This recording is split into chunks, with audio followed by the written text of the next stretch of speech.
Hello everyone. Today we will be taking a look at what is a function, why it's useful, and we'll see some examples of a function and how it works.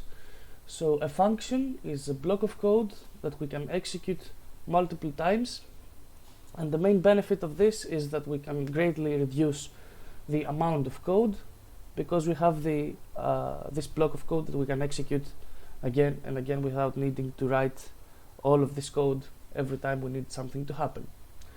So let's see an example of a function.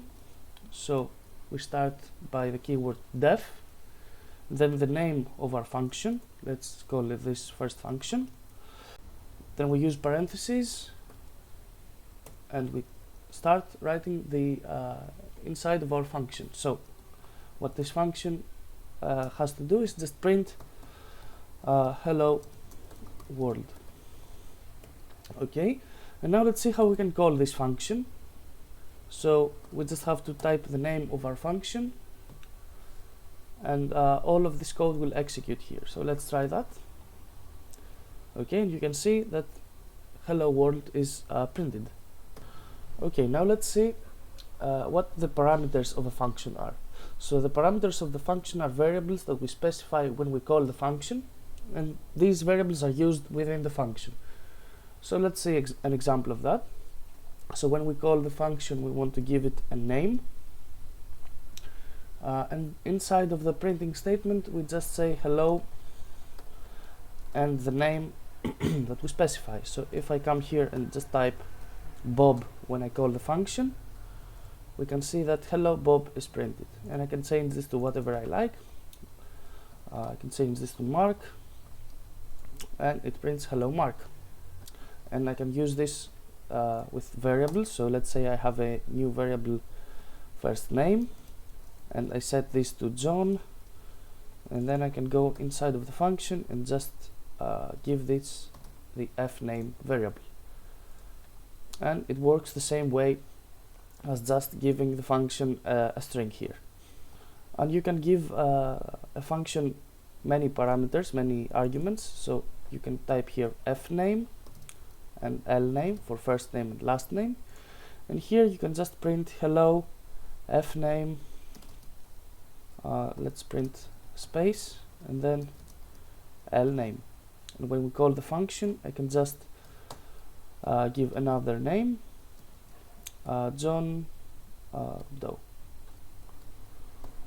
Okay, now I can specify fname and lname, and this will just say hello John Doe. Okay, now let's see how we can make a simple addition calculator. So let's define add and specify two numbers as parameters. Okay, so now let's create a new variable called sum and just add these two numbers. Now we can print the sum of these numbers is sum. Okay, now let's call this function with just two different numbers, and as you can see the sum of these numbers is 15, which is correct. Now let's see how you can use a default parameter. So let's define a hello world function with a name argument, and just set this equal to world. Okay, now you can print hello and name, and you can call this like so. And what is going to happen is, because we didn't specify an argument here, it's just going to use the default value, which is world. I could specify a name here, so let's see what happens if I give this the name Bob, and it replaces the default value with the one that we provided. So this here is the default value that will run if we don't specify an argument ourselves. Normally the order of the arguments here matters when we call the function, but let's see how we can make it so it doesn't matter. So let's define a new function called students that just has an f name and an L name for first name and last name. And then we just want to print F name and a space and L name. So now let's see. I can call students and just say L name equals Doe and F name equals John. So as you can see, this is not the same order that we defined the function with. It's a different order that we use, but because we specify the variable that we want to specify, we can actually do this, and it doesn't matter the order that we put this in, as long as we specify that we're talking about the last name and here the first name. And you could actually mix things up, so you could provide John, and you could say L name equals Doe, and this would work. What you can't do is you can't use this type of specifying an argument before this. So if we were to just do the opposite, this wouldn't work. This would cause an error.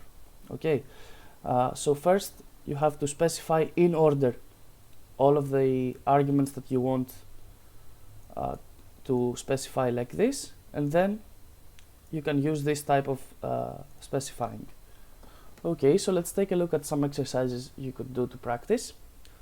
So the first one is create a function without arguments which prints hello, I know Python programming. Pretty straightforward. Create a function which prints subtraction of two different numbers with the help of passing arguments as value 1 and value 2. So this is the same thing that we did with the addition calculator. This time you have to create a subtraction calculator. Create a function which has a default argument. We already did that. Create a function that takes in 5 numbers and prints out the sum. So just like before with the addition calculator, only now you have to use 5 numbers instead of 2. And finally, create a function that asks the user their name and prints a greeting like hello and then the name, how are you today? Okay, pretty simple. Do this so you can practice and familiarize with functions, because they are really important in programming. And I'll see you next time.